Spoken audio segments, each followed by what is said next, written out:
Hi, I'm Patrick Hoban. For today's leadership podcast, I'm going to pull from my book, The Unshakeable Leader, again. And today I'm going to talk about a person I describe in the book, Abraham Lincoln, and really how he was just an amazing model of leadership in crisis and how a leader can bring people together. Truly just an amazing person, which I'm sure many of you know. He has a quote I like, which says, "I may be a slow walker, but I never walk backwards." And the idea here being that he always focused on trying to move forward, move the country forward, move himself forward. Again, he lost 3 times before he was elected president. I mean, that's a lot. And he just kept on pushing. He had battles with depression, he had physical problems, he had family problems, but he just was a person who had these beliefs, these values that were astounding. And he moved our country forward more than most any president that we had. You know, he got us out of the Civil War and was the person who was the key for the Emancipation Proclamation and the 13th Amendment. He was a person who freed slaves, as a president. And that is amazing. So, what I think is great is that many people think that these amazing leaders started off with a silver spoon in their mouth, and Abe Lincoln was the opposite of that. He was self-educated. he he literally grew up on a dirt floor, and he just believed in following a path that would make him a better person over time. He had great empathy that was rooted in his own hardship, right? He understood the struggles of others because he had struggled also. And I think that as leaders, as people, for me, this is the idea of grace, that I need to make sure that I give grace to other people because Lord knows I need grace myself. Lord knows that I hope that people can forgive me for my faults, for my failings, because none of us are perfect. And if I remember that with myself, I can remember that with other people, you know. And I think that what's great is that leaders can gain trust and authenticity when they've walked the hard road, because they know what it's like for other people. They know that it is so important to make sure that you have people there to support you. So as a leader, I know that I have to be there to support my people. And I think that it's so interesting because Lincoln was this amazing communicator, whether it's the Gettysburg Address or whatever. He was amazing at using stories and metaphors along with just plain spoken, speech to help get his message across. And we all need to do that as leaders. We need to do that as people. It is a key thing where we need to recognize we don't need to be gifted with speech. We need to be clear with our speech. We need to help people to understand what we're trying to say and not have it be convoluted and complex and distorted, and how people hear what we say. And so, I think that is interesting. I've been to the Lincoln Memorial in DC, and if you haven't been there, you need to go there. It was one of my absolute favorite memorials of all the different monuments there. Just what this person did, what this, great leader did. And remember that he wasn't born with greatness. He just decided to act in great ways. The inside the memorial, I'm just going to give you a very quick excerpt from the inscription that is there. He wrote, "407 years ago, our fathers brought forth on this continent a new nation, conceived in liberty and dedicated to the proposition that all men are created equal. Now we are engaged in a great civil war, testing whether our nation or any nation so conceived and so dedicated can long endure." And I think that, again, he might be leading a whole nation, but we lead our family. We lead a department. We may lead an entire company. And it's our job as leaders to know what we're leading for, what direction we're heading in. We need to make sure, it's unbelievable. He had to resolve a civil war, thousands of people dying, and he had to barter a truce for that. We don't have to do anything close to that. And you and I both need to make sure to remember that we shouldn't complain. Our lives are so easy and we should be grateful. This idea of an attitude of gratitude, just always remembering how lucky we are. And I think that what's great with Lincoln is that he had the empathy, he had the grace to be able to kind of unite a bruised nation. He spoke with truth and warmth and a clarity that helped people to understand the direction that we were trying to go in and the truth that he wanted people to see. If you think about emotional intelligence, this was a guy who had all the soft skills.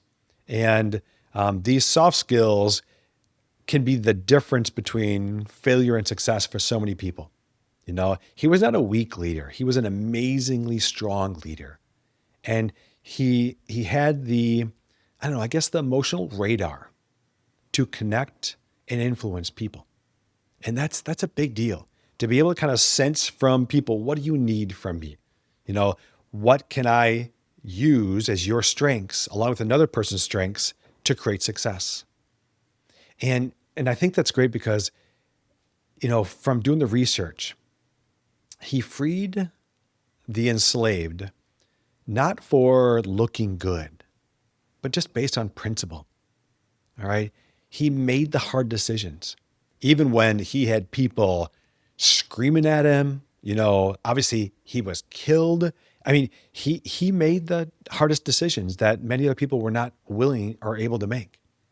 And what are the hard decisions that we have? What are the ways that we need to make sure that we are standing on our principles? As a dad, as a husband, as a leader, I need to make sure that I am standing on my principles. And what's great is that my family, they see me fall at times, fail at times, but they know that I'm always striving to be better. I'm always striving to learn and to grow. One of the things that was cool about Lincoln was that he actually built a team of rivals. It is so interesting, where he actually chose dissenters, people who were against him as advisors. And he used them in debates, of what was right, what was wrong, what was the best thing to do. I mean, these days, man, our president these days, I wouldn't say is looking for people who give differences of opinions. We need leaders, all right, who are willing to see how they're right and how they're wrong. And Lincoln was so great with that. He trusted in himself enough to have people who could disagree with them, and he was okay with that. All right. And so remember that you can fail. He failed multiple times. You can struggle. He struggled with depression. You can go through personal trauma, and then you can also come through all of that and be stronger and more caring, more resilient. The key is, what are you going to use as your perspective as you move forward through life? It was kind of like he had a strategic patience. All right. He didn't rush this idea of emancipation. He waited for the right moment. And it was interesting. He kind of played this legislative and moral game simultaneously. And I think that we all as leaders have to do some of that also, where we're trying to push our people for productivity and efficiency and to reach goals, but also care about them as people, to care about their families and this idea of work-life balance. And realistically, we all have to go through some of the same types of issues that Lincoln did. He just had so much larger scale than we did. And I think that what's neat is that he focused on healing after the war. He didn't focus on vengeance. He wasn't a person who said, we won and you guys are going to pay for it. He really fought to bring people together. And once again, That's something that we can learn from so much. How are we as leaders bringing people together? How are we making sure that we not only bring our own team together, but that we're not in a company of silos that basically compete with each other? How can we make sure to use the emotional intelligence, the emotional strength, the grace to bring people together? I think that we all know that we are so much more successful when we work together well. But then unfortunately, not all of us want to work together well. So it's a bit of a dichotomy, right? But please remember that you want to make sure to balance this idea of idealism and realism. You want to make sure that you have high ideals. And then you also confront the brutal facts. Because I think it's cool. Great leaders dream, all right? But they don't get lost, right? They don't get lost, thinking, oh, this way looks good, or that way looks good, or that way looks good. They have a vision and they walk a path. And Lincoln did that so well. He had a vision. He left a legacy of liberty. I know that kind of sounds corny, but he did. He defined democracy with principle, not power. And I mean, how many people can have such a impact that he did to free so many people, to create the 13th Amendment, to create civil rights? And I think that what is interesting, lots of people have done it, so again, I'm just talking about one person, but we need to make sure that we are willing to surround ourselves with dissenters, that we are willing to listen to people who disagree with us.